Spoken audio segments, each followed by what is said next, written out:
Oscar nominee, is going to do his icebreaker tonight. The speech is titled Passion, and it's 4 to 6 minutes. It's the manual speech. And I'd like to welcome Ramel Rojas.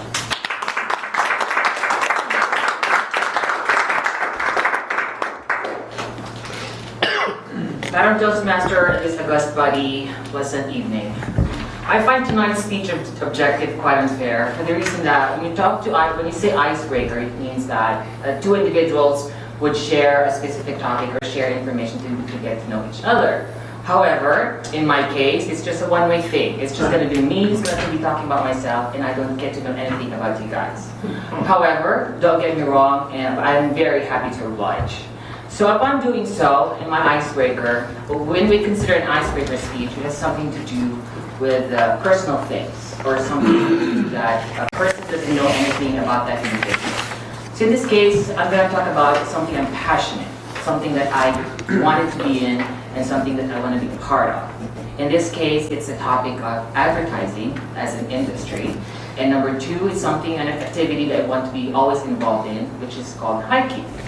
So when you ask the question, what is in advertising? Why does it have to be career-based? Well, it's not necessarily that. I want advertising, it's because of its fast-paced culture and how people in this industry get to be so involved that you tend to be always to be on top of it. Now, one thing about advertising that I want much of is that it always comes out to new technology. That we should always be abreast of these technologies because these technologies not only improve our lives in general, but also we tend to know information about new things, and these technologies provide that to us. Another thing is that we always hear about new studies of psyche of people. To be an effective advertiser, you have to know how a person thinks.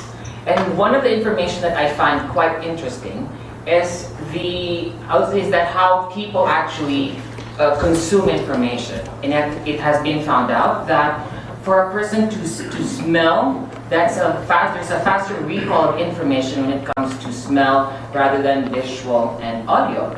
Now, don't you think that's quite interesting? You put a little bit of cologne, show off to your pleasant partner, and there you go. There's a strong memory recall of yourself. So, with that said, being on top of your toes and being aware of all the things that are going on, I find that interesting because, as they say, the idle mind is a devil's playground. Well, in my case, an idle mind makes me very, very sleepy.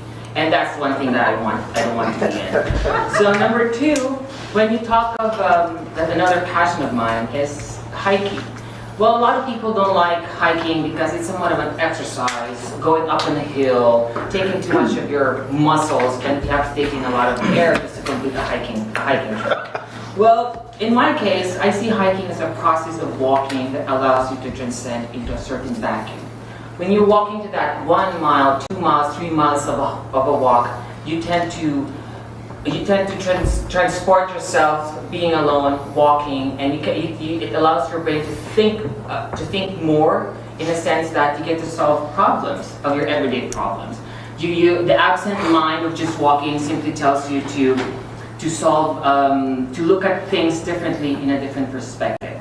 And that kind of a concept makes me relax, gives me the relax in terms of the mind, and not necessarily the body, but still it gives me a certain feeling that I want. And one of the exciting hiking trips that I've been to is the Half Dome at the Yosemite National Park in California. And that, on top of the Half Dome, I took a deep breath and I looked around and I saw the landscape, and that gave me a certain feeling that how Mother Nature can actually cut this dome in half, put very, very large and strong, powerful waterfalls inside, and plant these pine trees on the side. And you ask that question every day. Not necessarily every day, but when you're on top of that hill or that dome, you ask that question, how things are done. The second favorite trip that I've been to is the Angel's Landing at the Utah National Park in Utah. And that, you ask the question again, what kind of scenery do you see here? It's in my opinion, I saw the good coexistence of human and nature. Because going to the Angel's Landing, you walk on the side of the mountain, and all you see are just rocks, and they just put barbed wires on the side with just something to cling on. It's not very safe, but once you get to the peak of the Angel's Landing, then you see humans can actually appreciate nature without hurting it too much. And the last hiking trip that I really had fun, which was just last June, it's the Havasupai Falls in Supai, Arizona. That kind of a trip gave me a certain perspective that nature in itself is wonderful without the existence of humans. It may sound a lot different, but without us humans, the Earth can survive on its own.